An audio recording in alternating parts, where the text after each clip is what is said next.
Да, ребятки, повнимательнее на дорогах. Вот сейчас еду в сторону Детройта, возвращаясь с Шампейн, и видите, вот здесь пошел снег, гололед.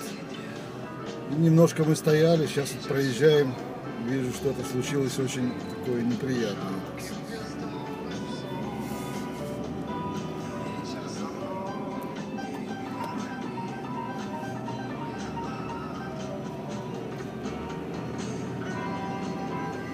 Ну ничего страшного, слава богу, просто завалилась фура. Едем дальше.